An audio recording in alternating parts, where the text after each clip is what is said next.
Why will you support, why do you want to support this person? Why do you want to support this man? Everybody can listen to it, everybody can. No. Wá okay, even though kan tó bá yẹ pé bóyá ẹni tó ṣe nǹkan kan yìí àbí whoever tó bá ṣe nǹkan, ṣé do you think that kí gbogbo, even though tí gbogbo ayé bá kọ̀yìn sí ẹnìkan, ẹ gbà pé òkè ẹni yìí ó ti ẹ̀ ṣe nǹkan tí ò dáa, tí gbogbo ayé bá kọ ẹ̀yìn sí, kó kọ ẹ̀yìn sí, ṣé ẹ̀yin rò bóyá, ṣé ẹnìkan anybody rò bóyá Ọlọ́run á kọ ẹ̀yìn sí ni? That is why mo sọ pé God is the only true friend. If you think that, oh, this person is a bad person, okay, this person, okay, actually commits this offense, actually did this thing, do you think that if you want to orchestrate all the whole world to be against this person, do you think God will follow you suit láti wà against that person? God will not follow suit with you to be against that person. Now, if at all, hear me good, if at all this person, whoever commit this sin or whatever, do you think if you are orchestrating the whole world, if you think that, why do you want to support him? Why do you want to support her? Kinikan, are you not a mother? Shebi you are a mother, you have a female children. Come on, ẹ jẹ́ ká máa gbogbo yẹn, àwọn winning ní gbogbo yẹn. Because if you want to put feelings, you want to put sentiment, you will say, ṣebí ọlọ́mọbìnrin, ṣebí you have a female child. If I have a female child ńkọ́, ní pé kí n bẹ̀rẹ̀ sí máa rí àwọn nǹkan tí mo dẹ̀ mọ̀ òkè tí n bá mọ̀. Because oníkálukú ọba ṣe wà lórí Facebook wi, ẹlòmíì àríra wa now, or is it because of the way you think that gbogbo ọba ṣe wà lórí Facebook tá à ń ṣe? Mi ò bá tiẹ̀ jọ ọmọ kékeré. You don't know the position, you don't know the kind of person I am. It's not how small. I don't know the kind of person you are. It's not how small. Ẹlòmíì lè carry grace. Ó lè ní designing spirit. Tó bá ti rí nǹkan, tó bá ti gbọ́ nǹkan, á mọ̀ pé léyìí irọ́ ló wà ńbẹ̀. Kò ṣe pé ṣebí you have a female children, you have a female whatever. Why are you supporting? Okay, if the whole world, if the whole world, you want the whole world to be against him, do you think God will be against him? Do you think God will be against him? Do you think that is ibi tẹ́ ẹ̀ mọ̀ nìyẹn now? Do you think God will be against? No, God will not be, because Ọlọ́run wá fún ẹlẹ́ṣẹ̀ gangan lọ́run wá. Ọlọ́run ò wá fún perfect. That imperfect gangan lọ́run wá fún láti lè sọ pé okay o, I come for your imperfection. I want to deal with your imperfection. I'm not coming for those people that think they are perfect. Now, okay, now àwọn tó ń sọ̀rọ̀ yìí nìsín, àwọn tó pé àwọn ní story. This is a meal, has nothing to do with AJT. I just deem it fit. But whenever I feel like coming out to say something, I will come out. Whenever I don't feel, I will just keep quiet. Nobody can say, why are you supporting? No, because I have a female children, I have a brother, I have a father. So, I only have a female children. Now, àwọn tó ń sọ̀rọ̀ yìí, ṣé even ẹni tí ó bá tiẹ̀ kàwé kò ń ṣe ìgbà míì kan kò ń ṣèwé ló ìwé kan ló ń ṣe gbogbo nǹkan náà. Ọpọlọ tọ́lọ́run fún wa yìí, tó bá gbọ́ nǹkan tó assimilate, àti tó gbọ́ nǹkan tó digest ẹ̀, tó bá digest ẹ̀, wàá mọ̀ tó bá yẹ pé wọ́n tún wá lẹ́mìí Ọlọ́run àbí tó ní designing spirit, tó bá ti gbọ́ àwọn nǹkan kan, tó bá ti rò pọ̀ rò sàn, wàá jókòó wàá wò pé ọ̀rọ̀ igan ṣó ní mínì.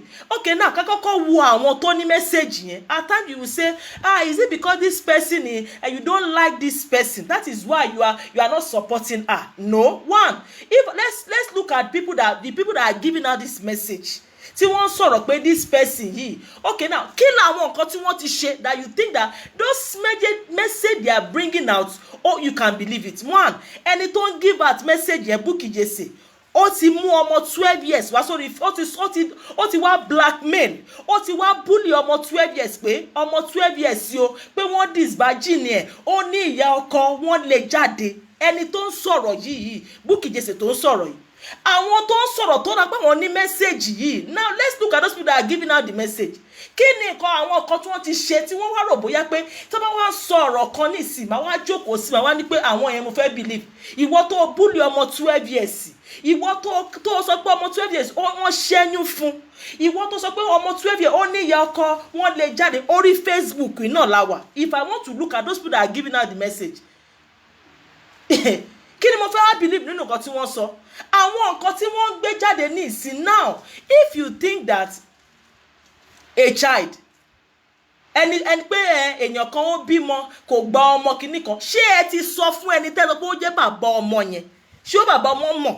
because ọ̀pọ̀lọpọ̀ mo rí pé why can't you do the DNA ta ló fẹ́ ṣe DNA yẹn? ṣé Genesis ṣé ó mọ̀ nípa ẹ̀?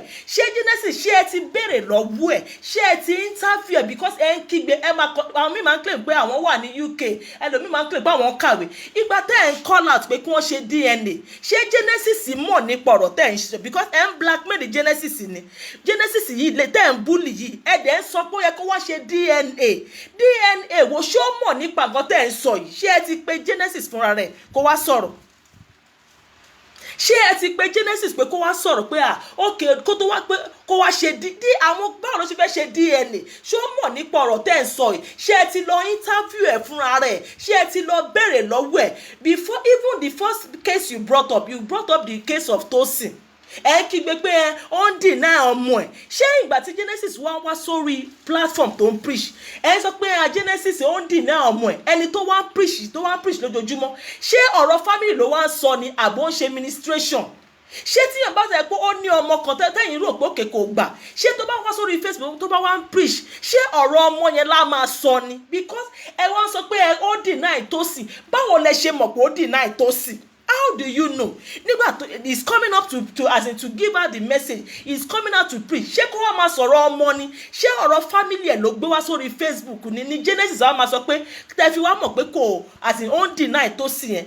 It was until they interview him, Shinko interview him, ó ṣẹ̀ṣẹ̀ wá sọ pé okay ọmọ òun kìíní kan ọmọ òun ni Tosin, and you people were shouting pé ó ń deny Tosin. Ẹ mọ̀ nǹkan kan nípa ẹ̀.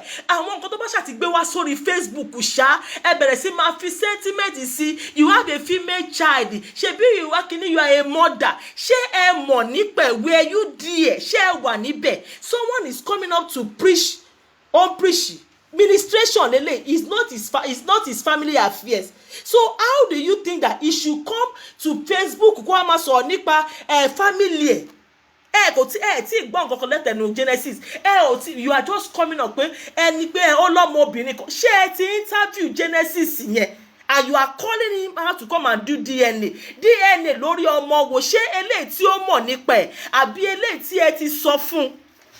You are shouting go watch a DNA, and even now you people if you want him to do this thing eléyìí tẹ́ ẹ ṣe yìí now Dakolo, this lady Bisola Dakolo or whatever, àwọn victim of rape tá à ń rí, they are coming out too. They come out live. All these people that were involved tẹ́ ẹ̀ ń pariwo pé Genesis ó bímọ mẹ́sàn-án ó níyàwó kí ló dé tí àwọn people yẹn kí ló dé tí wọ́n lè wá kí wọ́n interview wọn? Kí ló dé tí wọn lè gbójú wọn jáde? Blackmail lẹ́ ń ṣe yìí. Why are they as in covering their face? Why are they not coming out? Come out. If they are bold, let them come out. Come and do the interview now.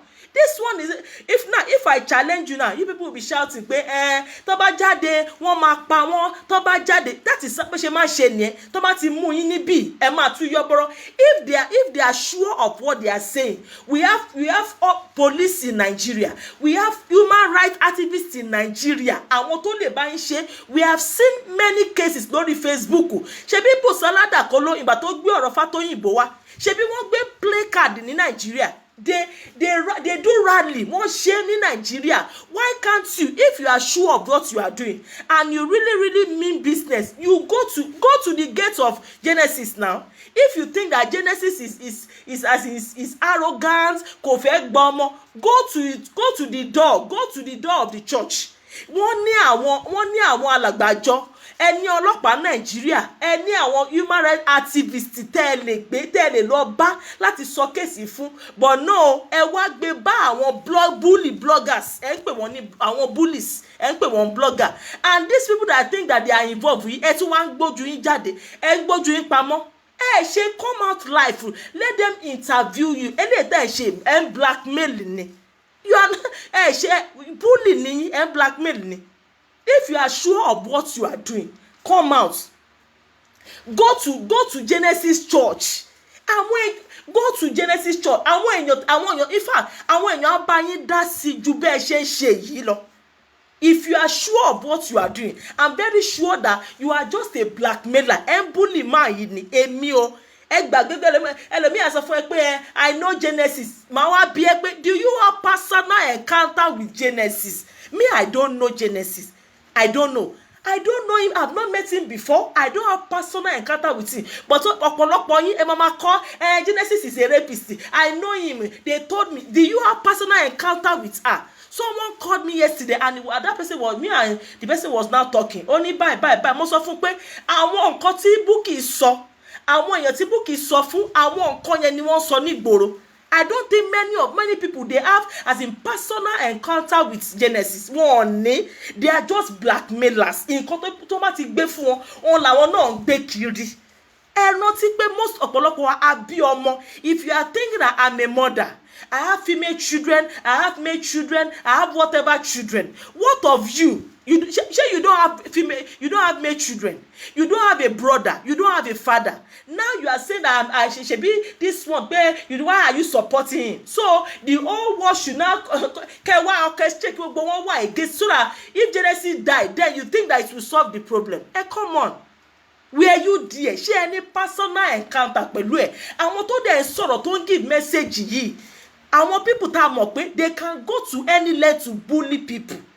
They can go to any length to blackmail. Let me tell you something. See, ṣé ẹ rí eléyìí tí wọ́n ń gbé jáde nísìn. Tó bá ti rí i pé àwọn nǹkan táwọn ń sọ yìí tí ò bá tún jẹ́ àwọn èèyàn mọ́, they will still go a step further again to go and bring out another want to not script me. You just watch the one they will bring out next now.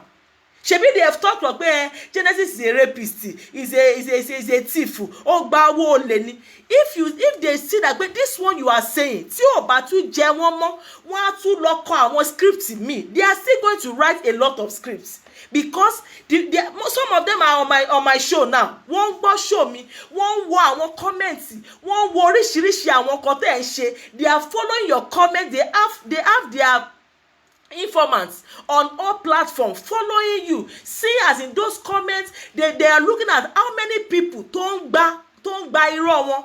Now later they will go again further to write another script. Tó máa rí pé okay, àwọn bí 80, àwọn bí 20% nìkan mà ló máa gba ọ̀rọ̀ yìí. Wọ́n á tún go further. Tó máa rí pé àwọn èèyàn máa jẹ́ kínní. Wọ́n á tún lọ kọ script mi. They are still going to write a lot of script. Ṣá mọ̀ wọ́n ni, ṣá wọ́n tá mọ̀ ni. Ṣá wọ́n tá ò mọ̀ ni. They are just blackmailer ni wọ́n. A mọ̀ bí tí wọ́n ti originate wá. A mọ̀ àwọn tó train wọn as a blackmailer. A mọ̀ àwọn tó jẹ́ pé àwọn ló train wọn blackmailer ni wọ́n. That is their work. Ṣé oríṣiríṣi kan la rí ni? Gbogbo àwọn tó ń blackmail Genesis níbo náà ti ṣẹ̀ jáde? Níbo náà ti jáde wá? Ta ni ọ̀gá wọn tó kọ́ wọn níṣẹ́ irọ́ yìí? Ta ló kọ́ wọn tó ṣe ń blackmail? Iṣẹ́ wo ló ń ṣe? Iṣẹ́ wo lẹ́sàbọ̀dù ń ṣe? Ṣebí Esabod ṣebí blackmailer ni? And that is where they are from. That is where they are from. Ibi tí nǹkan tí wọ́n ṣe nìyẹn. Oh, look at all what they are doing. Títí dìsìn, I have not seen any evidence because I know most of these pictures they are bringing out, I know it's Photoshop. Mo mọ̀ pé wọ́n lọ try láti máa dọ́tọ̀ ẹ̀ jáde ni for them to blackmail this man. Kò síṣẹ́ méjì mọ́. And I'm not saying maybe Genesis is perfect. Why will I say it's perfect? Am I perfect? Ṣé mo bá ọmọ lọ́wọ́? Ṣé ó ṣe irú nǹkan bẹ́ẹ̀ fún mi rí? Ṣé ó ṣe bẹ́ẹ̀ fún mi rí? Ṣé ó ṣe fún mi rí? These people are just blackmailer ni wọ́n, blackmailer o ni wọ́n. You will see next week now. You will see what they will bring out. They will still bring more. They still have a lot of scripts. They are going about looking at how many people are going along with them. As in àwọn tó ń jẹ àwọn gbogbo ọ̀rọ̀ wọn yìí. So they will be going a step further. Most of us will be writing, ṣé àwa ń bẹ̀? Are we there? Ọ̀pọ̀lọpọ̀ àwọn pastors, ṣe bí ọ̀pọ̀lọpọ̀ ló wà lórí Facebook yìí. Ṣé kò sí ọ̀pọ̀lọpọ̀ pastor tó wà lórí Facebook ni? Ṣé àárí wọn ni? Ṣé a ò rí àwọn ọ̀pọ̀lọpọ̀ pastors tó ní church? Èwo ló mọ́ nínú wọn? If you people are saying that pé kíní kan, èwo ló lè sọ èwo ni kò máa ṣẹ̀ṣẹ̀ kúṣe nínú wọn? Mi sọ pé gbogbo wọn ni o, mi ní gbogbo wọn ló ń ṣe o. Mi ò sọ pé gbogbo wọn. But àwọn tó ń pè bẹ́ẹ̀ ọ̀tọ̀ ni pé àgbà kíní àgbàṣẹ́ ìránṣẹ́ yìí. People should stop being and you have a female children, you have a kí ni nǹkan tí wọ́n sọ? If they say pé ẹni yìí Genesis obìnrin kan bímọ fún Genesis, and all these things they are saying, they say 20-something years ago, in the past, if you have a child for him, why is Genesis show more? Ṣé Genesis mọ nǹkan tí wọ́n sọ yìí? Ṣé ó mọ̀ nípa story tí wọ́n gbé jáde yìí? Ṣé ẹ ti lọ sọ fún ṣe lọ sọ fún ọlọ́pàá?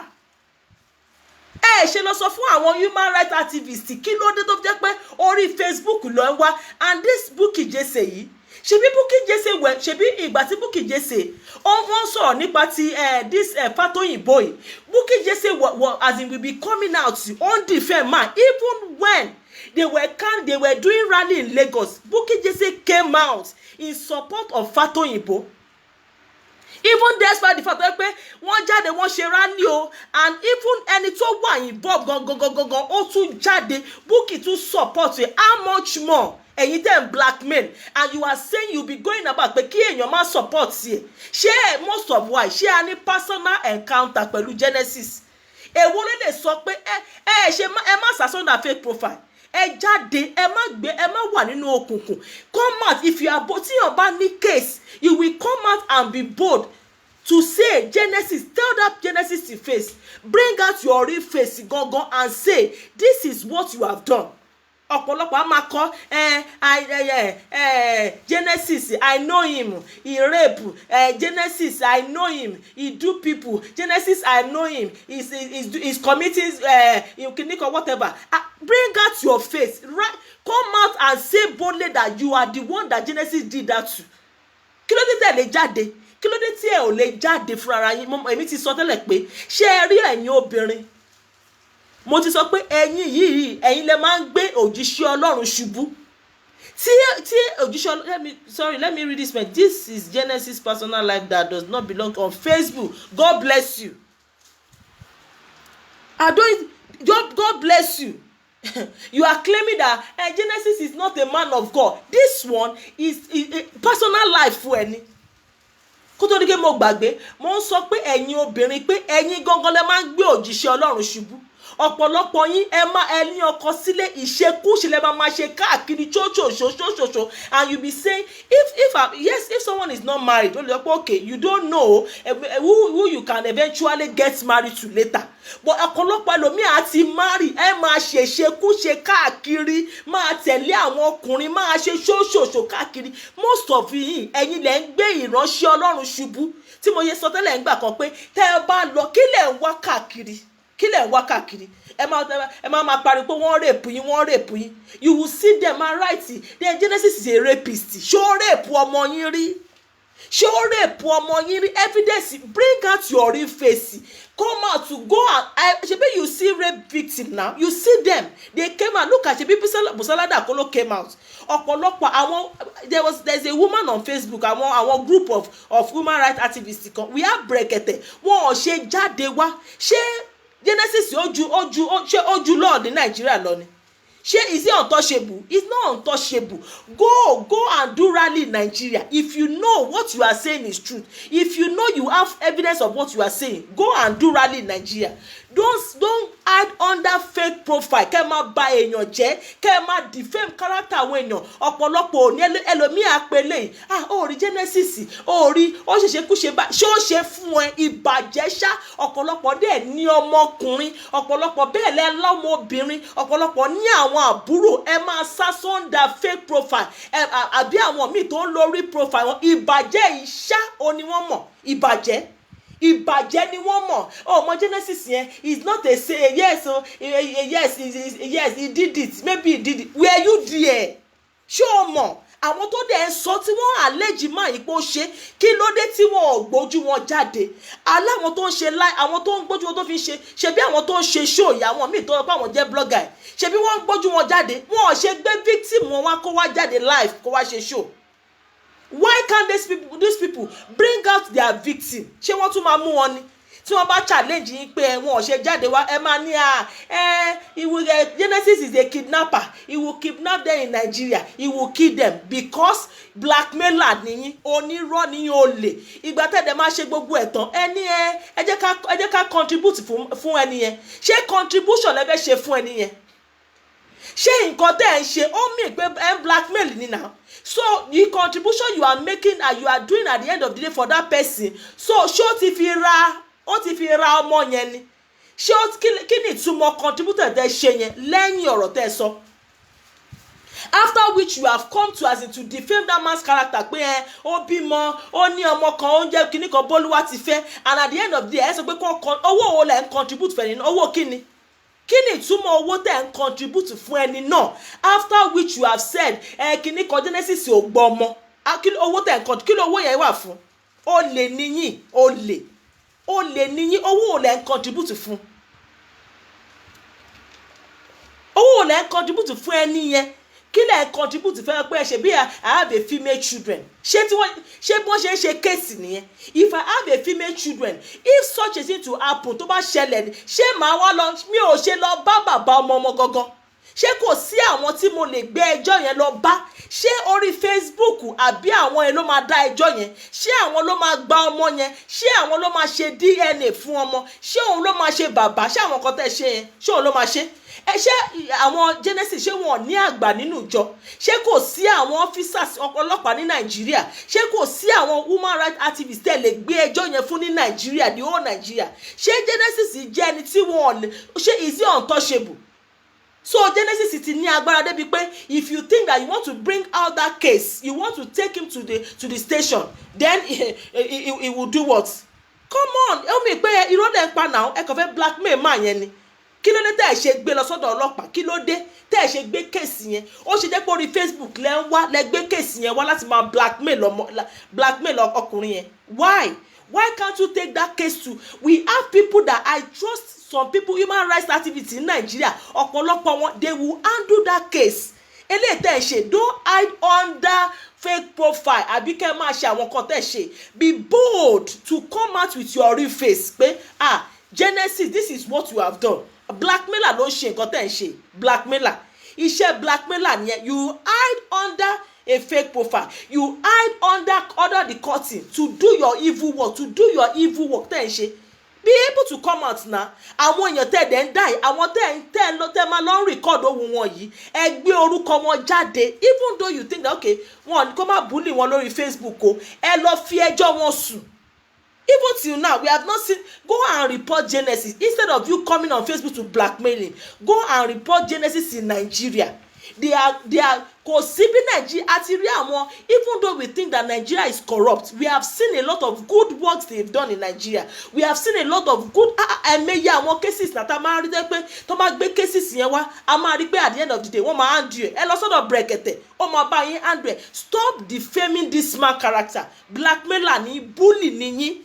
Bully ni yín, níṣẹ́ méjì kan tẹ́ ẹ ṣe. Stop defaming. Ọ̀rọ̀ tẹ́ ẹ sọ ò dé èmi ò mo sì ń sọ pé èmi ò tí ì rí point tẹ́ gbé jáde. I'm a mother. Yes, I have female children. Tó bá ṣẹlẹ̀, this is not the way I would do. This is not what I would do. I will go to the authority. I will report the case. I will Genesis ó ní àwọn tó yẹ pé ó lè tí èèyàn lè gbé ẹjọ́ yẹn lọ bá. Let me read this comment. Thank you, my sister. Ọlọ́run ò ní pa làákàyè yín. Thank you. Why are all these victims ghosts? Abio, if all the allegations are correct and they have their evidence, the victims should bring out their faces. This is nothing but a pure blackmailer ni. I'm telling you, blackmailing ni. If it's true, they should bring out their face. Kí ló dé? Ọ̀pọ̀lọpọ̀ kẹ́ I know Genesis. Genesis is a rapist. Were you there? Can you be bold to bring out your face? Can you be bold to write it with your real profile? Pé Genesis is a rapist. Which evidence? Kí lẹ ní? Ṣe gbé jáde. Ṣe gbójú yín jáde kẹ́ wá. Ẹ má jẹ́ abaniláyé jẹ́. Ẹ má jẹ́ kẹ́ wà lọ́nà fake profile kẹ́ má bàyàn láyé jẹ́. Tẹ́ bá ti gbọ́ ọ̀rọ̀ kan báyìí. Tí ẹ kì í ní ìrònú méjì. Ẹ máa gbé ní pọ́nkán. Yes, he's a rapist. He's a kìnnìkan. Ẹ ti kúrò lórí pé Genesis is duping people. Because àwọn èèyàn ti sọ fún yín pé if you are giving money in the church, who force you to give money? Who force you to give money? Nobody is forcing anybody to give money. When you go to church, you give. Nobody will come and hold your shut up. But one looking for you. If they bad fall victim nìyẹn. Nobody go see. I go to church. That is not my church. Nobody has forced me to go and give money that I don't have. Now, ẹ ti kúrò lórí pé Genesis dupe because ẹ ò rí ọ̀rọ̀ sọ, ẹ ò rí evidence, ẹ ò rí nǹkankan. Now ẹ ti shift ṣe pé is a rapist, ẹ tún shift sí orí pé is a rapist yẹn wọ́n tún ra yín gbá, ẹ ò tún rí evidence, ẹ wá shift pé Genesis have children, èdè kò gbọ́ ọmọ ẹ̀, you have to go and do DNA. Ẹ tún ti tó bá tún wá rí pé wọ́n tún wá mú yín, wọ́n bá rí pé òyìn ò tún jẹ́ àwọn èèyàn, ẹ máa tún lọ tú another script kọ́ because ẹ bẹ́ ṣe máa ṣe nìyẹn, ẹ máa ń lọ káàkiri ni láti máa wò ṣé àwọn yẹn kí ló dé tí wọ́n jáde, kí ló dé tí ẹni tí ó sọ pé Genesis òun lóyún fún yẹn, kí ló dé tí ò lè gbójú ẹ̀ kó wà bold, kí wọ́n interview ẹ̀ live kó gbójú jáde, kí ló ń bà lẹ́rù, kí ni nǹkan tó ń ba ẹni náà lẹ́rù tí ò lè gbé ojú ẹ̀ jáde. If they talk you will say it's because they can kidnap wo kí lẹ̀ ń sọ, ṣé kò sí àwọn èèyàn Nàìjíríà, ṣé Genesis kíńbó ló lágbára débi pé ẹrù bóyá ó lè kidnap. You should people ẹ má bẹ ọ̀tẹ̀ ti pọ̀ jù. I can't just stand àwọn mi máa kọ jágajàga káàkiri. Why are you supporting kìíní kan you have a symmetry there, Ọlọ́run á gbà wá, ẹ máa àwọn kìíní gbà mí máa rí bẹ́ẹ̀. But thank God, everybody has mind of his or her own. Thank God that my sanity is still intact. Orí mi ọpọlọ mi ò dàrú láti mọ̀ pé àwọn nǹkan tẹ́ ń kọ yìí blackmailing ni. Blackmail máa yìí ni. Shift lórí pé is duping people. Shift lórí pé orí Tosin. Shift bọ́ sórí pé is a rapist. Now ti kúrò lórí rapist nísìn. Tún bọ́ sí pé Genesis have to do DNA. He has to do. I pity kíni. Èmi tó pé in fact mo máa ń wà quick as emotionally whatever tó pé tí n bá gbọ́ nǹkankan but àwọn nǹkan mi tí n bá gbọ́ tí mo máa mọ̀ pé irọ́ ni mi ò ní any sympathy fún nǹkankan. Ẹ gbàgbé I have female children, kò sí empathy tí mo fẹ́ ní fún nǹkankan, kò sí nǹkan tí mo ń gbọ́ because by the time tí mo bá gbọ́ I know pé this one that is coming out ṣé irọ́ ni àbí òótọ́ mo ti mọ̀. Let me read this comment. My ex-mother-in-law has bullied very well. Why are they bullying this man? Why are they complaining about his personal life? If him like make he get 500 children, wetin be their business? Abeg make them go sleep joor. Eyan, God will help and protect him. If I was Genesis, I will deal squarely with Bukky. Bisi, you see why tí wọ́n gbójú wọn jáde? Why àwọn èèyàn ò fẹ́ gbọ́ yẹn? Tó bá ti gbọ́ pé kinní kan ó fi hàn pé because of sentiment wọ́n á ti gbé sí gidi ìyẹn gangan ló àwọn míì kò sí nǹkan tó concern wọn. Tó bá ti gbọ́ go báyìí wọn ò ní mind of their own, wọn ò ní mind of their own láti sọ pé okay this thing no tí mò ń gbọ́ yìí forget about that. Maybe because it's Bukky. It's not because it's Bukky. It's because ọ̀rọ̀ tí mò ń gbọ́ yìí ṣé bó ṣe ń jáde ṣé ọpọlọ ṣé mi ò rò ni. It's not adding up because a ti rí àwọn steps tẹ́ ń gbé, a ti rí àwọn nǹkan tẹ́ ń sọ, ẹ ti kọ́kọ́ gbé kan wá kò jẹ́ àwọn èèyàn, ẹ tún gbé míì wá kò tún jẹ́ àwọn èèyàn, ẹ kàn ń gbé jáde, ẹ ń gbé jáde ni, ẹ ń gbé jáde. If there is something happen tí nǹkan bá ṣẹlẹ̀, the first thing you bring out àwọn èèyàn mọ̀ pé this one is coming out, but the nǹkan tẹ́tí kọ́kọ́ fi bẹ̀rẹ̀ ẹ tí ó ti mọ̀ pé blackmailer Bukky nìsín kí ni motive ẹ̀? That is the question they are asking Bukky. Kí ni motive Bukky gangan? Kí ló ṣẹlẹ̀ gangan? What is your own? Kí ni Genesis ṣe fún Bukky? Because this case now you are saying kíní kan ó ti bà gbogbo ayé èèyàn jẹ́, kí ló ṣe fún ẹ gangan Bukky Jesse? Kí ni nǹkan tó ṣe fún ẹ? Kí ló dé láti jọjọ ṣé o fẹ́ sọ mi pé gbogbo àwọn nǹkan tó ń sọ yìí ṣé o mọ̀ kó ṣẹlẹ̀ tẹ́lẹ̀? Ṣé o mọ̀ kí ni titi ẹ gangan Bukky Jesse? Kí ló kún ẹ gangan? This has nothing to do with agency mo. I am èmi gangan ni mo ń sọ awareness ni. Anybody can see anybody can only discuss ó wà lórí Facebook. Kí ni ti Bukky gangan? Kí ni motive? Kí ni Bukky ń wá káàkiri? And if you hear Bukky nǹkan tó máa ń sọ á sọ pé Genesis ó tún jáde. That means Genesis coming out every day is a tons ní bone ní Bukky. He don't want that man to exist. He don't want kò fẹ́ rí man yẹn mọ́.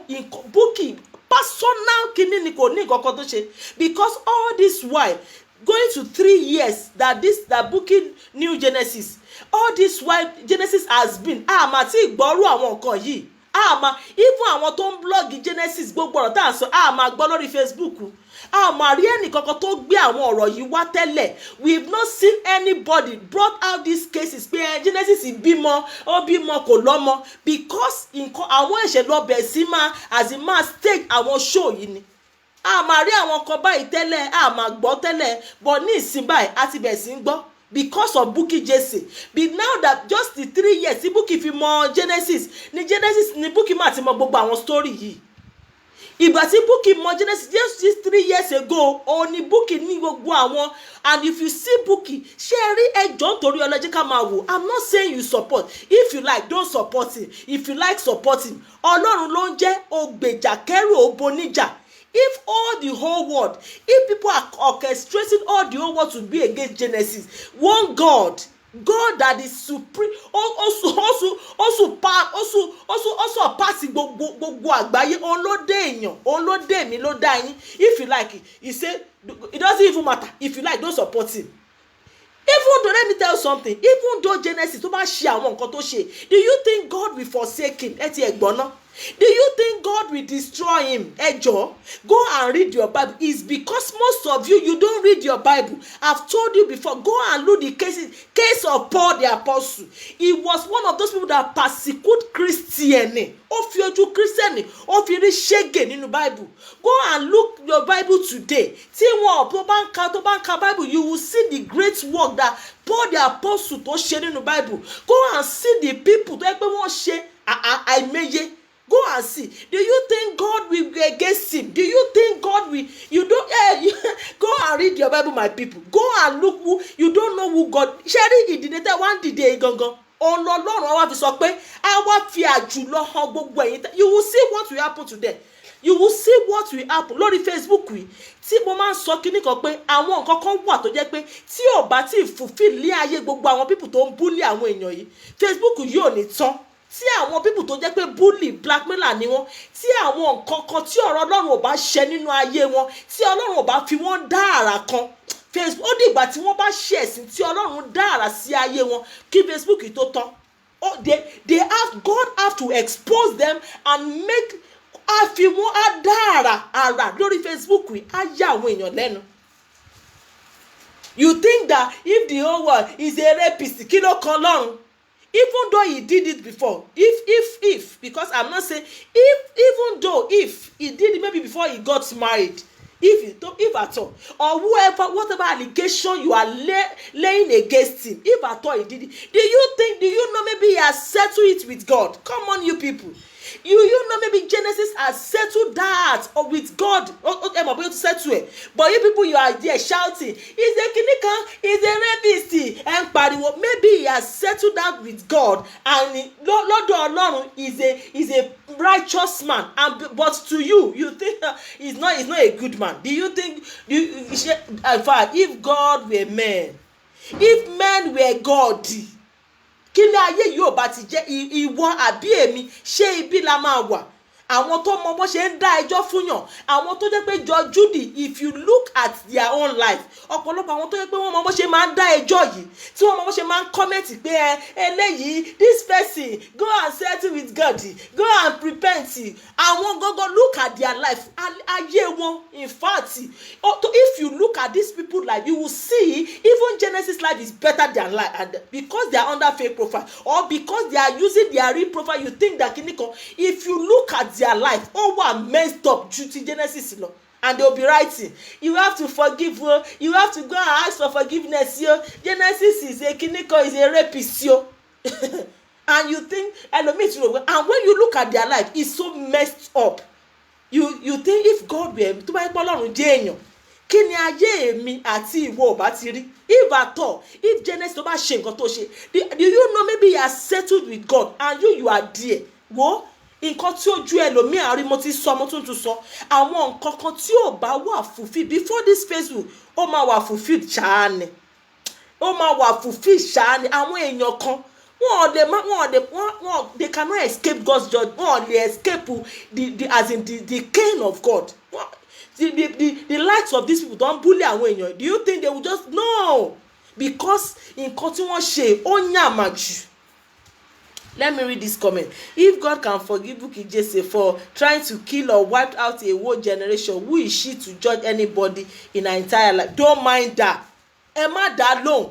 Look, Bukky Jesse tó ń sọ̀rọ̀, tó ń kígbe, tó ń ṣe gbogbo kìíní. Ṣé wá rí nǹkan kan tó máa ń wà? Now, when Bukky was supporting this Fatoyinbo, ṣé rí ọ̀rọ̀ Facebook yìí?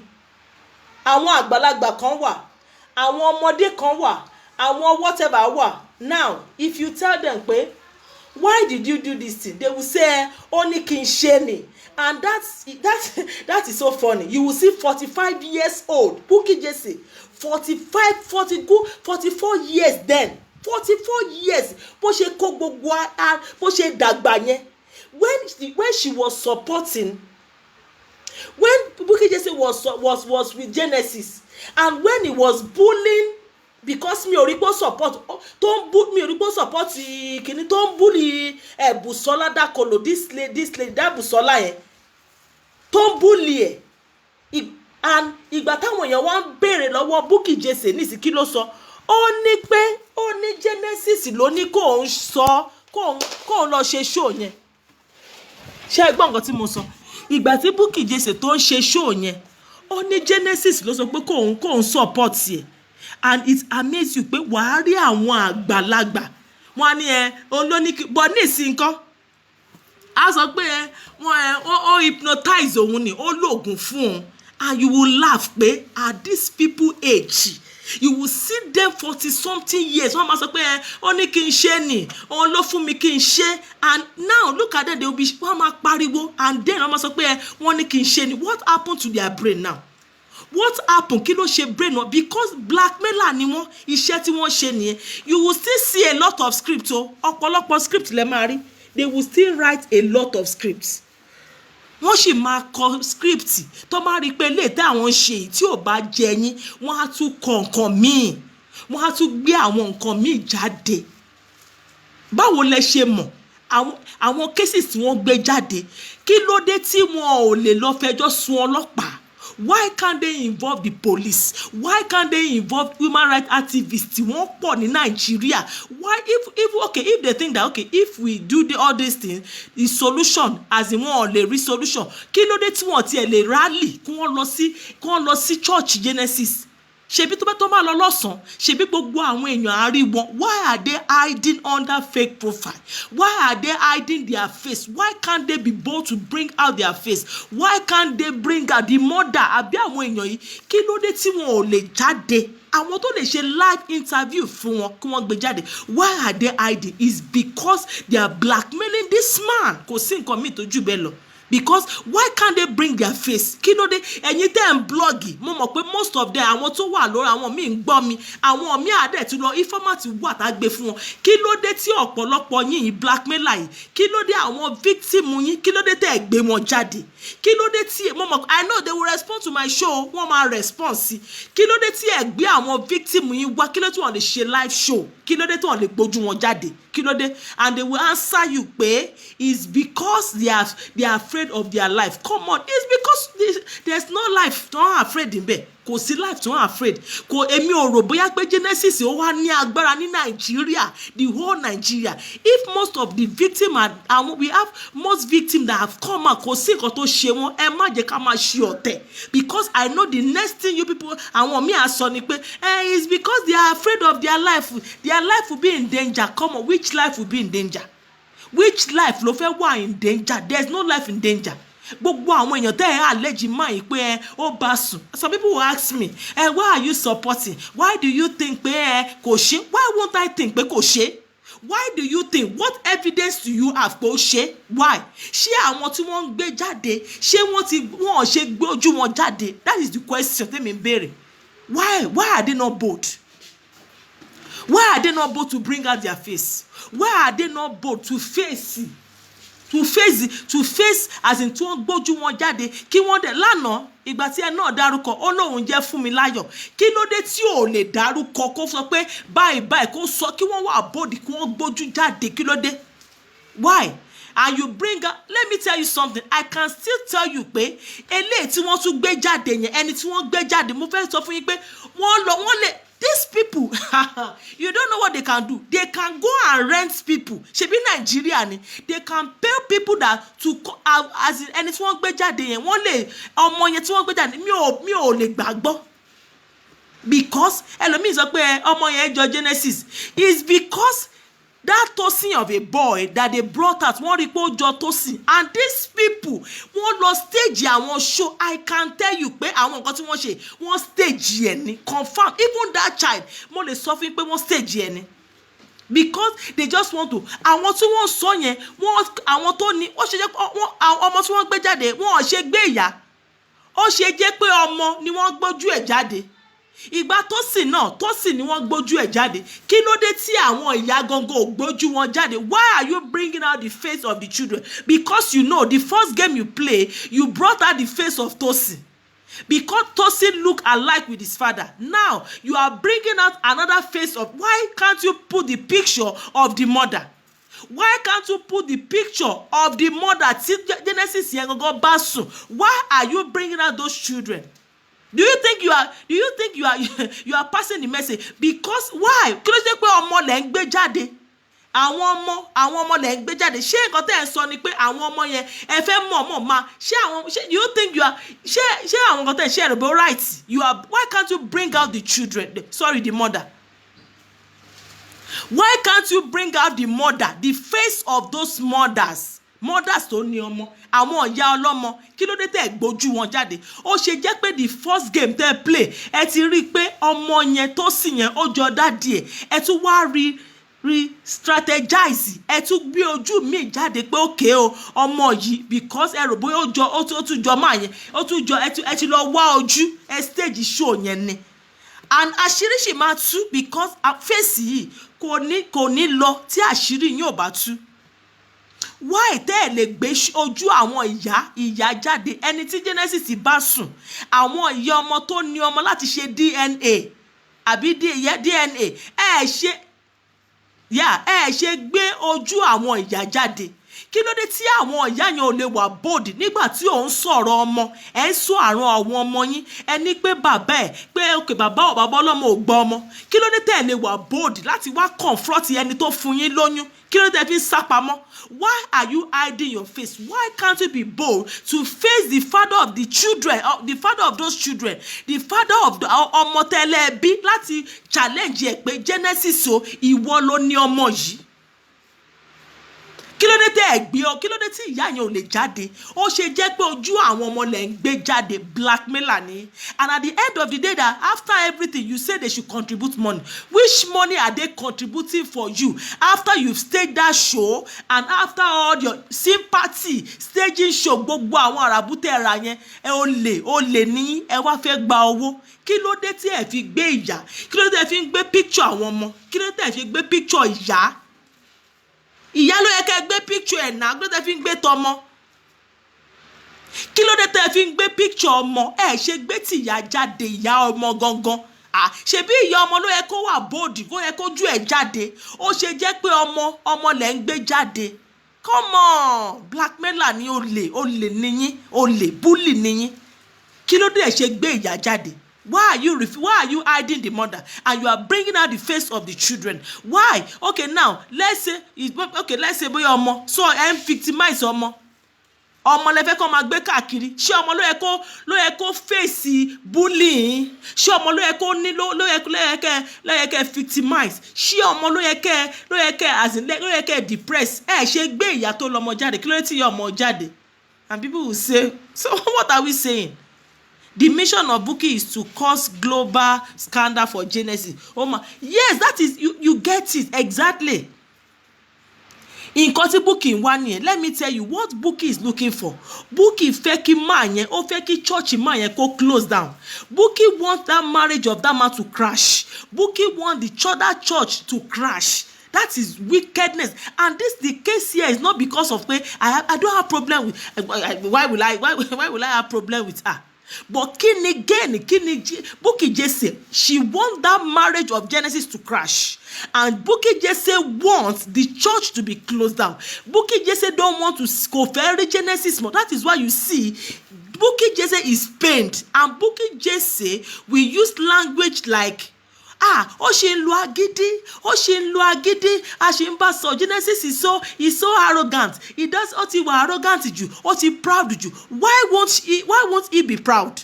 Why won't he be bold? Why won't he be bold like a lion to come out again and again and again and again to continue his work?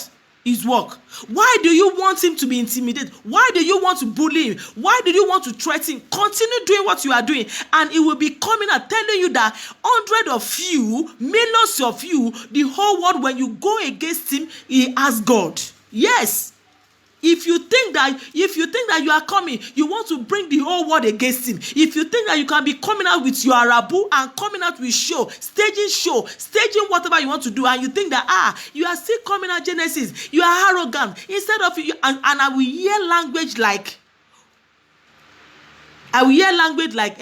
you're supposed to come and seek for forgiveness. Forgiveness to who? You or to God?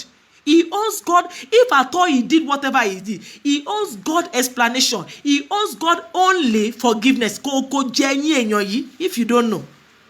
And you will hear language like, and he's still arrogant, and he's still coming out for atomic prayer. Why won't he come out a million times again to come and praises? Because he knows that praises will pull down your chamber. Praises will pull down all your wall. They build against him. Do you think you want to intimidate the work of God? You want him to close down. You want his marriage to crash. That is Bukky Jesse's àti ọ̀pọ̀lọpọ̀ àwọn bullies. That is what, and you will hear them saying that ó tún jáde, ọkùnrin yẹn kò tiẹ̀ fàtì, kò yẹ kó máa jáde o, ó yẹ kó ojú ti kíni. Ṣé Fatoyinbo ò jáde ni? After even Fatoyinbo that Busola came out, ṣebí ẹ̀yin ò gbójú jáde, ṣebí ẹ̀yin tún sá sọ́ndà cutting ẹ̀ ń bully ẹ̀yàn, ẹ̀ ń blackmail ẹni, ṣebí Dakolo Busola jáde now. She came out, and they even did rally in Nigeria. But Fatoyinbo is still, I'm not supporting because mi mọ bí yẹn ṣe rí. Mi ò mọ case Fatoyinbo yẹn. But nǹkan tí mò ń sọ jáde fún yín ni pé ṣebí Fatoyinbo tún jáde, how much more? Eléyìí tẹ́yin ṣe tẹ́ wà London cover. Eléyìí tẹ́yin ṣe tẹ́ ò gbójú yín jáde, and you want him to be intimidated. You want him to close down. You want his marriage to crash. I'm telling you the gospel truth. I'm telling you today that, let me tell you something. Èèyàn tí Ọlọ́run ò bá, you people continue, and he will continue to come out again. I love that part. More like a party when he come out to give praises. When he give praises and all the Jericho, God will pull you down, and into your face you will see what will happen. What, and you is that awareness none here? And you are giving awareness, and you are saying that Genesis are sharing awareness, and you are saying Genesis ojú ti kíni. Ẹ̀yin fúnra ẹ̀yin tẹ́ ń sọ, are you saint? That is their mission, not to come. God bless you, Aduni Okikiola. Their mission is for him not to come out again. Yet, language you want now. You will be hearing, and you are still coming out. And you are still coming out. This man is so arrogant. This man, because that is their work. Iṣẹ́ wọn nìyẹn. Bully ni wọ́n. They do something to intimidate you. They want to threaten you not to come out again. They want to shut you. They want to talk. And even those people that support, those people that are coming out to say, to defend this man, to analyze, so it could make sense. And they are still going after them. That is how bullies work. They don't want you to talk. They want only them. They want their voices to be heard. That is what bully does. They want their own voices to be heard. They don't want you to say, want their voices come out, go body voice here. And let me tell you, if the whole world be against him, the whole world bow against him, Ọlọ́run ńkọ́? Have you forgotten? Ọlọ́run ńkọ́? Do you think God will forsake him? Do you think God will join forces with you and destroy him and forsake him? Kò lè rí bẹ́ẹ̀ now. Kò lè rí bẹ́ẹ̀. And let me tell you one something, ẹ̀yin obìnrin, ẹ para yín mọ́. ẹ para yín mọ́, ẹ kó ẹ mọ́ máa ṣèṣekúṣe, especially you people that are married. Stop rubbish, stop nonsense. If you are married, stick to your husband. We can imagine cho kakiri, and you, even though you are not married, must you become dogs? And you will see these people that is don't castigate àwọn èèyàn yìí. If you hear their stories, people that man go on Facebook, most of them, their story is so onyama, and they will be the one gone. They know how to do it. When they have dirty story, if you check them, if they tell you about some people's life, you will see their story, onyama, and they will be the one first people to cast that stone. You will see them right there. You have to go and do DNA, and you'll be shouting, you have to go and do DNA. Ṣé ọkùnrin yẹn ò ní gbọ́ ni? Abeg AJT, let Genesis carry his cross, because it was. Please don't write that. Please, I don't want to be seeing all these comments. Please, I beg you, because I said this has not. I will delete it. It has nothing to do with AJT. Please, there's nothing like no. Please, I don't want to be seeing that comment. Let it. No. Yes, I yes. I'm just saying my own. That is my own opinion. Me, if I marry comments, most sorry, I'm not. God will not allow them to prevail. Prevail about, even though the whole world, even though anybody don't stand to, even though me I don't. Kini mo ti en so, ṣé lè tí mo sọ, does it mean anything? Ele tí mo sọ kò mean nǹkankan. Even let the whole world, let them be coming, let them be doing it in millions. Ìyẹn ni pé kó ṣubú, ìyẹn ni pé àbí pé kí nǹkan ṣe. You know, it's just we kò jẹ́ pé mo fẹ́ sọ̀rọ̀, àbí èèyàn kàn fẹ́ sọ̀rọ̀, àbí anybody just want to talk. Anybody kàn fẹ́ sọ̀rọ̀ ni. God is all shit here. Yes, I'm not saying you are busy, mental, whatever. I'm not saying you are against him. But that comment, I don't like it because thank God it is thank God it is only 164 watching you. Ẹ̀yin ẹ̀pà nínú àkámọ̀. What is the meaning of that? I don't understand. Very dull. I want you to write that. I want you to what? Kini túmọ̀ yẹn? Thank God it is only 164 that you. Thank God it is only 164 watching you. Ẹ̀yin ẹ̀pà nínú àkámọ̀. Please, just I don't understand what you are saying. I like him, but every man with his own. Yes, I understand. Mental, I understand what you are saying. 160. Even kò bá jẹ́ pé èèyàn kan ló ti ẹ̀ wò mí. I don't care. I don't. If people know me, èmi ò tiẹ̀ mọ̀ bóyá pé èèyàn ń wò mí. Me, if I want to say my mind, I just pour it and I leave it there. But kò sí nǹkan tó come. Even though one person come here and come and watch, I don't care. I just want to say my own, I just want to write, because me ò lè máa kọ long essay. I just want to pour out my opinion and say it and just leave it there. Go see, even with what I'm saying, kò add nǹkankan. With what I'm saying, kò subtract anything. What God will do.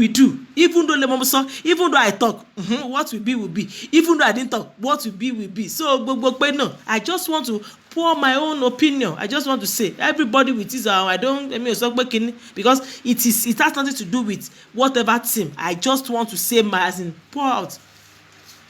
Anybody like, even though it's one, sincerely, I don't. I love you. Leave me. She's shading you new. I know. I understand. Aduni. I know. Let that person shade me. Epo nínú àkíyàmọ̀ náà ni kò matter. Epo kọ́. Gúgúrú ni. What they are doing now is bullying and nothing. Epo kọ́. Ẹ̀pà ni. She means epo nínú àkíyàmọ̀, but if Genesis is not real. Mo ti delete jare. She mean epo nínú àkámọ̀, but if Genesis is not real, I don't understand gbogbo if kò matter if it's what is not real about him. What is not real? Ṣé most of us àti ní personal encounter pẹ̀lú ẹ̀ gbogbo àìmọye àwọn nǹkan tó àìmọye àwọn allegation tó fi kan gbogbo àwọn èèyàn lórí Facebook. Ṣé a ní personal encounter pẹ̀lú ẹ̀ gangan? It's not real. This man is not real. What is the meaning of someone is not real? What is the meaning? ṣé a ti ní personal wọn ẹlòmíràn sọ pé ṣe bíbú kì í sọ pé ẹ tó bá ti pè ó máa ń ṣe pé kinní kan mo bẹ̀rẹ̀ bílí pé ọ̀pọ̀lọpọ̀ àwọn èèyàn máa pè é ṣé ó ṣe nǹkan kan fún wọn. That is it now. If what if it's not real? Kí ẹ ṣáà ti ní personal encounter pẹ̀lú ẹ̀. I'm not even talking to Mommy Bisi Oshomo. I'm just talking generally. Ṣáà ní personal encounter pẹ̀lú ẹ̀. Because we just want to, because of ẹlòmíì lè pè wá kó sọ fún wa pé tó bá rí nǹkan tí mo gbọ́ nípa Genesis yẹn ṣé àti ni wọ́n sọ pé iná ni ó ti pọ̀ jù. I'm just one person. Tí n bá gbọ́, if you ask me anything, I will tell you that I don't know, and I don't base my ọ̀rọ̀ mi lórí tí n bá ìtò bá sọ ni màá sọ. Even though I don't know Genesis, so I don't know it, but I can't just explain, Sha. I think that is let it be with it. Let it just be with me. What is if Genesis is not real? I mean by now it will be down. Okay, God bless you, ma. Even my mommy Oshomo, even though it's not real, even though it's not real, even though tí ò bá tiẹ̀ wá real, tí ò bá real, even though tí ò bá wá tún wá real, ṣé kí ni nǹkan táwa lè ṣe sí, kí la fẹ́ ṣe sí tí ò bá real?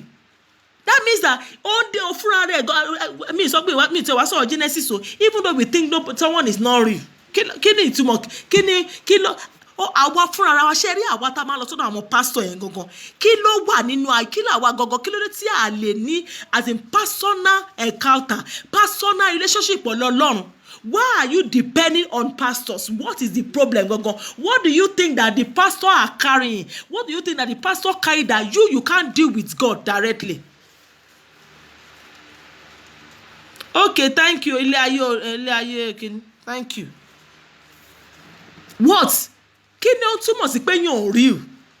Ẹlòmíà àpọ̀lọpọ̀ àwọn èèyàn tí wọ́n ń kígbe Genesis is not real. Pastor Ladele is a scammer lórí kíni ṣó gbọ́ you talk of scammer ṣó force ẹ gbọ́ owó.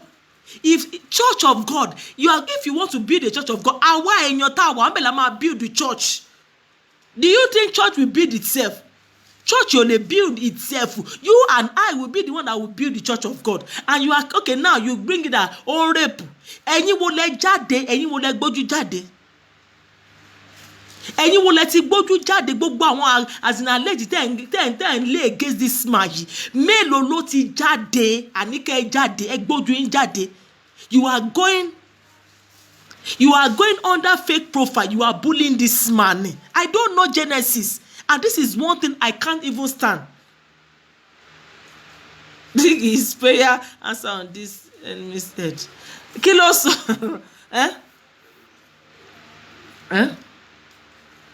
Kí ni motive yín gangan? Kí ni motive yín against this man? Awareness wo lẹ ń create? Ṣé ẹ ń create pé àwọn ọmọ tó bí ṣé ẹ̀yin lẹ ń bá okay kí ló dé tí ṣé ẹ̀yin lẹ fẹ́ connect ọmọ? Ṣé problem tó cause fún ẹ̀yin nìyẹn? Kí ló dé tí àwọn yẹn gangan kí ló dé tí wọ́n lè lọ? Ìyá ọmọ, why can't you bring the face of the mother? Be bold. The mother of the children should be bold. Come out to let the world see you, that you are the mother of those children that was given birth to Genesis tí ó gbà. Ẹ má jẹ́ abaniláyé jẹ́ kẹ́ má bully àwọn èèyàn. Yes, I will stand up. I have female children. Ẹ má máa fi sentiment. You are a mother. You are a mother. What of you don't have father? Ṣé you don't have male children? Ṣé you don't have children? Ṣé you don't have male children? Ẹ má kẹ́ pariwo. You have female children. Kí ni àwọn ọ̀rọ̀ tí wọ́n sọ kí ló ní nǹkan kan bẹ̀? I'm going to atomic bomb prayer.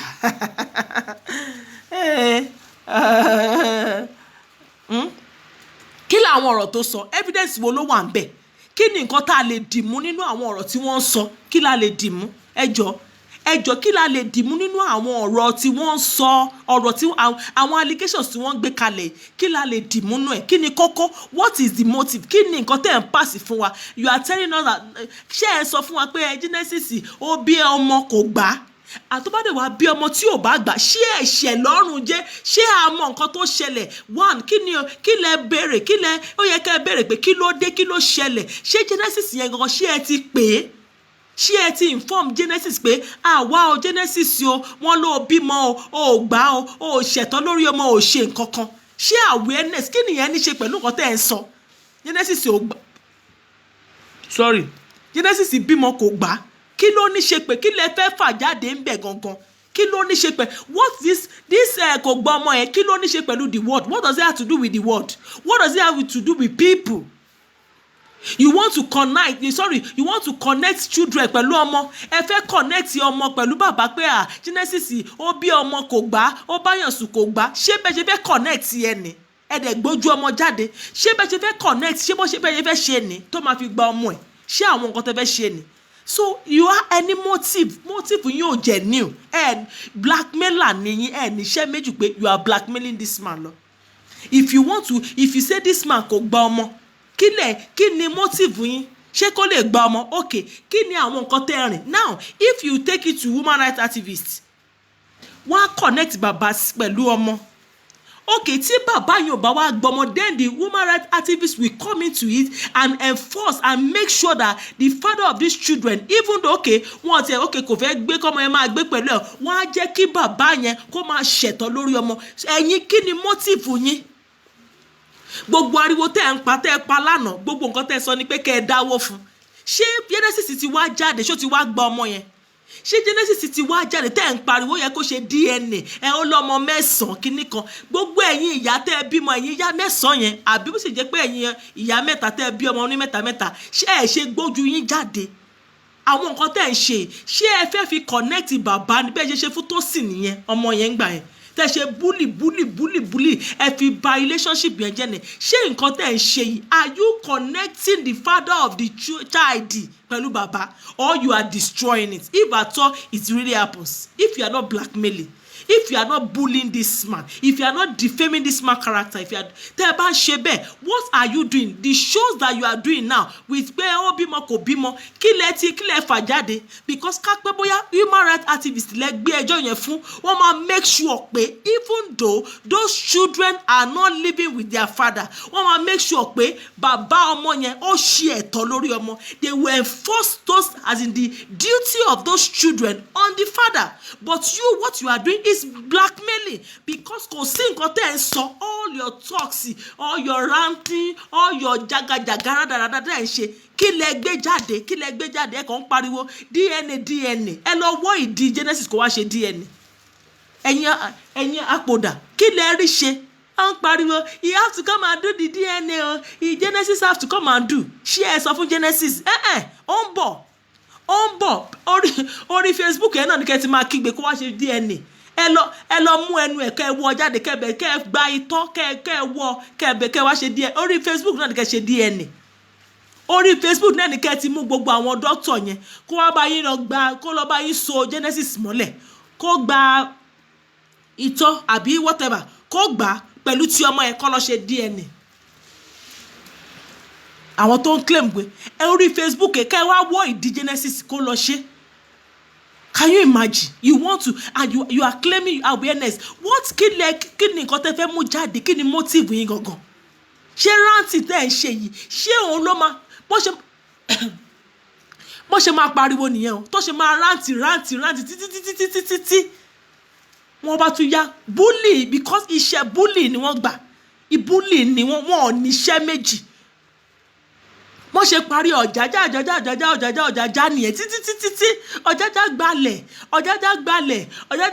àwọn èèyàn gbogbo wọ́n ṣe pariwo òun náà ní gbogbo òní bully iṣẹ́ ni blackmailer iṣẹ́ ni wọ́n ò níṣẹ́ méjì tí wọ́n ṣe iṣẹ́ blackmailer yìí ni wọ́n gbà blackmailer to blackmail people to bring them to subjection to bully them they don't have another work that is the work they are doing.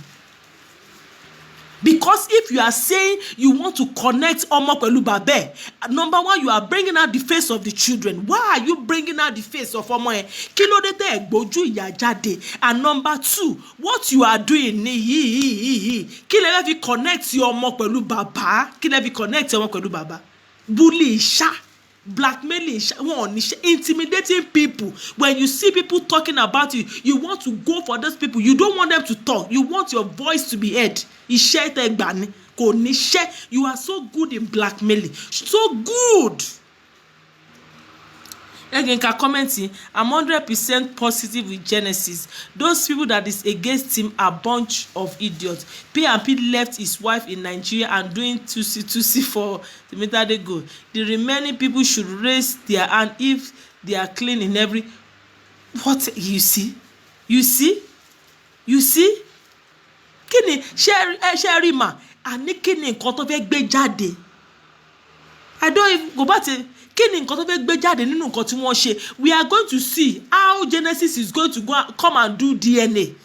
We are going to see how Genesis will be doing his duty on those children. Mo fẹ́ wò ó bí ọmọ máa ṣe bí wọ́n ti ẹ̀bí woman right activist ní gbogbo àwọn tó sọ̀rọ̀ ẹ̀ a máa rí if I thought this thing tí wọ́n sọ ètò tán a máa rí bí Genesis á ṣe wá sórí Facebook tí wọ́n wá sọ mọ́lẹ̀ tí wọ́n á gba tọ́ ẹ̀ tí wọ́n á lọ ṣe tí wọ́n á gba nǹkan tó yẹ kí wọ́n gbà láti lọ ṣe DNA fún ọmọ wọ́n á máa rí bó ṣe máa sọ Genesis mọ́lẹ̀ kó máa ṣe. This thing they are doing is they don't have any motive than blackmailing. They want this man church. That is why you see them. You hear word like they want ó ṣe ń sọ̀rọ̀ all this word. Mo gbàdúrà pé Ọlọ́run á ṣàánú fún wa tí a ṣe feel pé mo bí ọmọbìnrin dáadáa. I'm telling you and I know what I'm saying and I'm sure of what I'm saying. Yes, if I'm not sure of what I'm saying, I rather don't talk. I rather keep quiet and don't see anything. That is me. But what if I'm sure of what I'm saying? Lie. Mo bí ọmọbìnrin dáadáa ẹ má jẹ́ ká máa fi sentiment pé ṣebí you have female children ṣebí you have male ṣe kan and you are a mother. Don't you have a male children? Are you not a mother? What they are doing to this man? No, ṣé kò jẹ́ bẹ́ẹ̀. Ẹ má jẹ́ máa fi sentiment tí o ká máa attach emotion sí àwọn nǹkan tí àwọn ọ̀rọ̀ tí ò ní meaning. Some people bring out stage show when they bring out arabu when they stage it you say kíní kan nǹkan tí wọ́n sọ yìí tó kí ló wà ní ọ̀rọ̀ tí wọ́n sọ. Kí ló wà ń bẹ̀ kí ló wà ìgbà tó ń sọ gan mo kúrò ń bẹ̀ ni because tó o bá ti gbọ́ bẹ̀rẹ̀ tí wọ́n sọ wá ti mọ̀ pé ara abúlé lè nà wá ti mọ̀ pé àwọn kìíní ò adopt àwọn ẹ̀ǹdì kìíní kan ó wá bímọ ó lóyún ní 3 years ó ṣe pé kìíní kan I have 3 children kò sí if it happens to me I will not if I really want that man to contribute to life ọmọ yẹn I will not take it to this thing. I will rather take it to people that will help me to connect to the Father. I will rather take it to people that will help me to connect to the Father. So kí bàbá yẹn wá ṣe ẹ̀tọ́ ọmọ lórí kó wá ṣe ẹ̀tọ́ ẹ̀ lórí ọmọ. I will not take it to people tó pé I will begin to mama sọ̀rọ̀. Ó mì pé kò sí jẹ́ ní whatever níbẹ̀ kò sí nǹkan kan irọ́ ni àràbù ni. Ẹ jẹ́ ká rówó náà if àtọ̀ tó bá ṣẹlẹ̀ sí wa ṣé a máa gbé lọ fún àwọn tó máa bá wa fi àtúnṣe sí ni tó bá yẹ pé ó ṣẹlẹ̀ tó tọ́ àbí àwọn tó máa bá wa bàjẹ́ àbí àwọn tó máa yẹ pé òkè ẹ̀tọ́ lórí ọmọ la fẹ́ a fẹ́ kí ọmọ yẹn connect a fẹ́ kí bàbá ọmọ kó gba ọmọ even though they want to kí ló dé tí wọ́n ṣe lọ sí Nàìjíríà kó lọ ṣe rally kí ló dé if they really want to bring shame shame yẹn a fẹ́ kí Genesis kó gbọmọ kí ló dé tí wọ́n ṣe lọ ṣe rally Nàìjíríà kí ló dé tí wọ́n ṣe gbé placard even tó bá wọ̀ kókè Genesis is so arrogant Genesis will not Genesis is not whatever wọ́n ṣe lọ gbé placard ṣé Genesis ó jẹ́ kínní ni ṣé Genesis ojú is it untouchable in Nigeria ni ṣó fẹ́ ó fẹ́ ju brèkẹ̀tẹ̀ àmọ́ àwọn cases kó ń gbé lọ sí irú brèkẹ̀tẹ̀ come on wọ́n máa pe àfin ní kinní fún wa everybody with his or her own opinion and that is my own opinion that is what I just thought pé if this thing is real why are they hiding under fake profile why are they not bringing out their face why are they not bringing out the mother face ìyá ọmọ why are they bringing out the face of the children because they know the case of Tosin they know that okay ó look like one stage kinní ni and all of us by the grace of God will be here tí àṣírí gbogbo ẹ̀ máa tú. So people say, why did Genesis keep quiet? What do you want him to say? Kí ló fẹ́ sọ? Kí ni Genesis fẹ́ sọ? I just leave us with pé Ọlọ́run ó mọ ohun gbogbo. Ọlọ́run ó mọ gbogbo, bẹ́ẹ̀ ni pé ó mọ gbogbo nǹkan tó wà ní ìpamọ́. Ó mọ motive gbogbo àwọn people yìí lórí whatever tó bá ń ṣẹlẹ̀. Tó bá jẹ́ òótọ́ ni, we will see it. Tó bá jẹ́ pé irọ́ ni, we will see it. Ọlọ́run nìkan òun ló mẹjọ dá. So mo gbàdúrà pé Ọlọ́run ò ní jẹ́ ká tẹ́ni tìkà.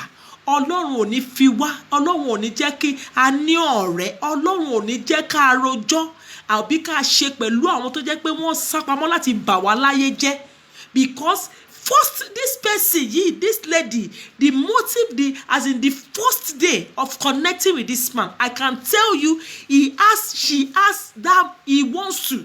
Only mission in the life of Korean. She has mission. She have motive of going to that man's life. But Ọlọ́run ẹ ṣọ́ra o. Ẹ ṣọ́ra gidi gan. Ẹ mọ àwọn èèyàn tẹ́ máa sọ̀rọ̀ fún. Ẹ mọ àwọn èèyàn tẹ́ máa rò pé ọ̀rẹ́ mi ni. Ẹ ṣọ́ra. Ọlọ́run nìkan, Jésù nìkan lọ̀rẹ́ òtítọ́ o. Ó nìkan la lè fọ̀rọ̀ sí lọ́wọ́. Ó nìkan la láṣìírí tó ń báyàn fi àṣírí pamọ́. And I pray that God á wà pẹ̀lú wa lórúkọ Jésù. Ojú ò ní tì wá o. It is well with us. Just have a good night rest o. I wish every one of us a lovely night rest. Bye bye.